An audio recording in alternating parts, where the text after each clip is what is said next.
Chapter 43. Devon. Thursday. There are protesters everywhere. Loud music breaking up the quiet. People screaming. It's chaos. But even stranger, I don't think I've ever seen this many black people, ever, outside of my neighborhood. I've definitely never seen this many black people in Devon. All these years, it was just me and Chiamaka. People are here fighting, and they seem to be fighting for us. I didn't want to be right about Central News 1. I wanted them to be good. But something I've realized is that very few things in this world are good. I turn, expecting to see Chiamaka next to me, but there's no one there. I feel a little panic, the same panic as when you lose your ma in the supermarket when you're a kid. I hear a noise behind me and I turn, walking toward the entrance we came through. I see two figures.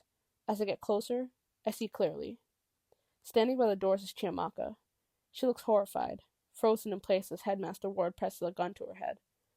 I freeze, watching my ex-headmaster, who's moments away from shooting Chiamaka. I shakily steps toward the thick curtain, trying to draw it back without him noticing. If I act quickly, maybe I can push him off, grab the gun, stop him from doing anything. A part of me wonders if this is what happened to Diana Walker, the first girl Aces targeted, back in 1965. What if they killed her? Ward starts saying something to Chiamaka, but only make out the words classroom and move. Chiamaka looks terrified. I have to stop him. He moves her toward the door, his hands gripping her arm tightly. I swallow, pushing the curtain a little, only stepping through halfway. Chiamaka looks at me briefly. He backs her up a little more, then reaches out to touch the door handle, but quickly jolts it back. I take this moment to charge toward Ward, barging into him, hoping it makes him tumble. Only I didn't expect him to be this strong. He stumbles, but doesn't fall. He turns to look at me, disgust written all across his features. There are screams in the background and people chanting. I notice Chiamaka edging toward Ward. What did you do to Diana? I ask, breathing hard. Did you guys kill her? Chiamaka takes something from her bag. Ward raises an eyebrow. Why don't we see for ourselves? He says, raising his gun to me now. Just as Chiamaka sticks something in Ward's neck. He freezes up and falls to the ground, gun dropping with him.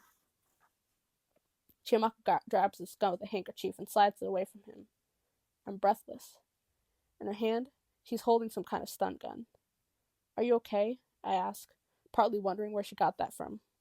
She wipes her eyes. Yeah, we need to get out of here. I nod and we walk through the curtains, jumping back when a loud boom sounds. I look up. Smoke spills from the ceiling.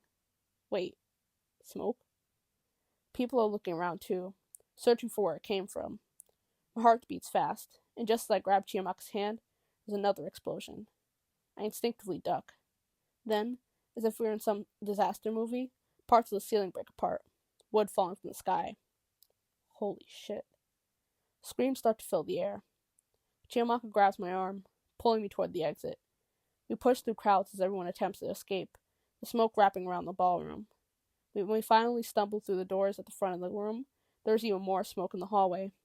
People are covering their mouths, coughing, running, desperate for any escape. We're running so fast, I almost fall a few times, tripping over Chiamaka's long dress. More explosions sound as we burst through the entrance to the school, racing down the steps and into the cold, fresh air of the evening. I cough, feeling out of breath and disoriented. My breath looks like a ghost as the wisps swirl out of my mouth, before disintegrating into the air. I look up at Nevaeh, once this tall, looming building, now crumbling before me, scorched by angry red flames. It's weird. I don't think about it till this moment. But when it does register, when everything finally sinks in, the most obvious thought occurs to me. The school is on fire. Nevaeh Academy is burning.